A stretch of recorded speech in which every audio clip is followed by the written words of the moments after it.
और साफ शब्दों में समझाने के बाद कहने लगे बेटी जी तो देवी है, जैसे जो मांगे हो भाई तुम्हें मिल जाएगी।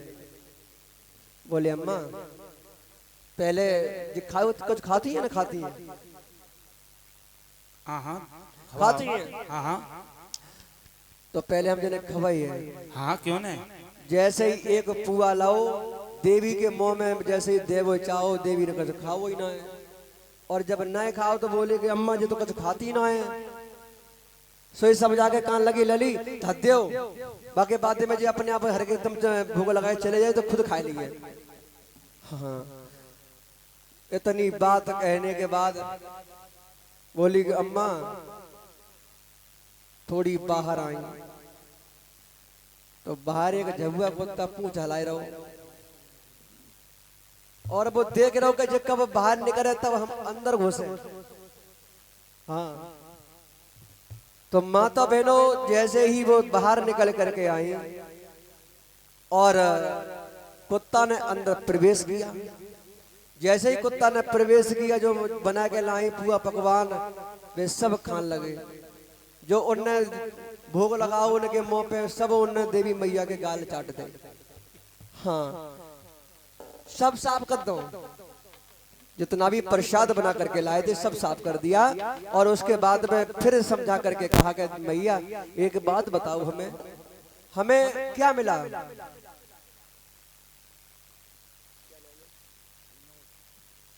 और श्रीमद में विनोद भैया दिल्ली वालों की तरफ से 100 मुद्राओं का धमदान हुआ है। मंगल की कामना करते हैं, भविष्य में भगवान बुद्ध बाबा साहब की दया बनी रहे।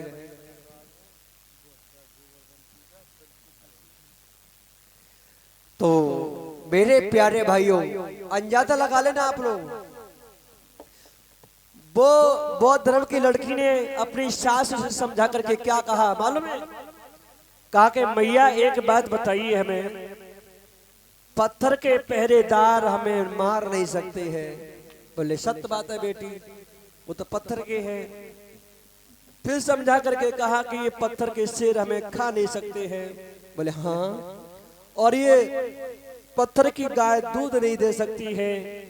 मैया जा तो बता दो हमें जो देवी कौन से बाकी बनी हुई है, जो तो पत्थर की बनी है, गाय दूध नहीं दे सकती है, पहरेदार हमें मार नहीं सकते हैं, गाय दूध नहीं दे सकती है, क्योंकि वो भी पत्थर के बने हैं। तो ये भी तो मैया पत्थर की है। साफ शब्दों में समझा करके कहा कि मैया हमारी नजर में तो ये सब व्रत है बेकार है, इसलिए साफ शब्दों में समझा करके कहा कि मैया अगर सच्ची देवी कोई है तो हमारी नजर में आप हो। क्यों? क्योंकि आपसे जो भी हम मांगेंगे वो हमें ला करके आप दोगी, और जो देवी मैया से हम कुछ मांगे हमें कुछ नहीं मिलने वाला। सारी जिंदगी भर इनकी पूजा करें सेवा करें कुछ नहीं मिलने वाला, इससे अच्छा हम तुम्हारी सेवा करेंगे तो मैया हमारा जीवन धन्य हो जाएगा। और वो लड़की समझा करके बोली है, सभी लोग बोलते हुए चले माता बहने क्या बोली है?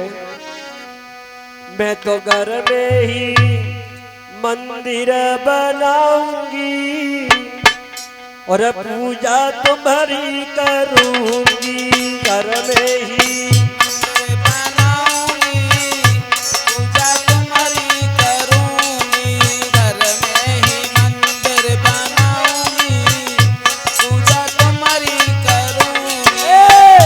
मैं तो घर में ही मंदिर बनाऊंगी पूजा तुम्हारी करूंगी, घर में ही मंदिर बनाऊंगी पूजा तुम्हारी करूंगी, घर में ही मंदिर बनाऊंगी पूजा तुम्हारी करूंगी। बोली क्या बोली? अरे तुम हो मेरी सच्ची देवी, तुम हो मेरी सच्ची देवी, तुम हो तेरी सच्ची देवी, तुम हो मेरी सच्ची देवी, तुमको ही न्यूति जिमाऊंगी पूजा तुम्हारी घर में ही बनाऊंगी पूजा तुम्हारी करूंगी घर में ही मंदिर बनाऊंगी पूजा तुम्हारी करूंगी घर में ही मंदिर बनाऊंगी पूजा तुम्हारी करूंगी घर में ही मंदिर बनाऊंगी पूजा तुम्हारी करूंगी घर में ही मंदिर बनाऊंगी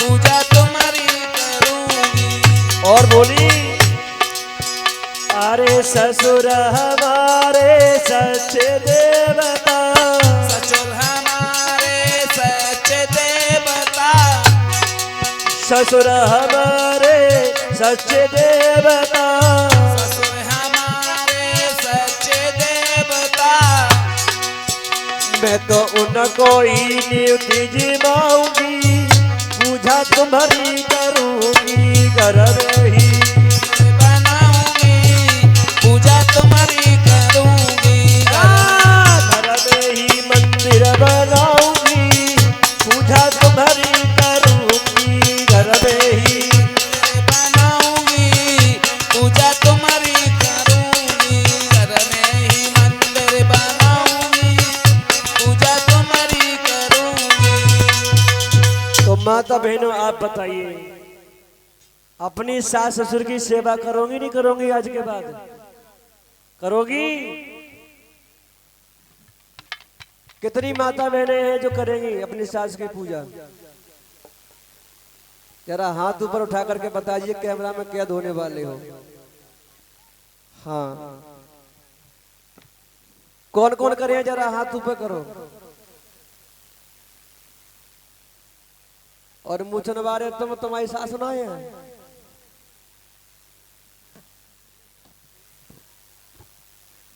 तो प्यारे भाइयों मेरा कहने का मतलब है एक बौद्ध धर्म की लड़की ने अपनी सास को अपने ही रंग में रंग लिया और समझा करके कहने लगी मैया बौद्ध धर्म में ऐसा है भगवान बुद्ध की शरण में आओगी तो आपका जीवन धन्य हो जाएगा बोलिए भगवान बुद्ध की करुणा हो बाबा साहब की दया हो प्यारे सज्जनों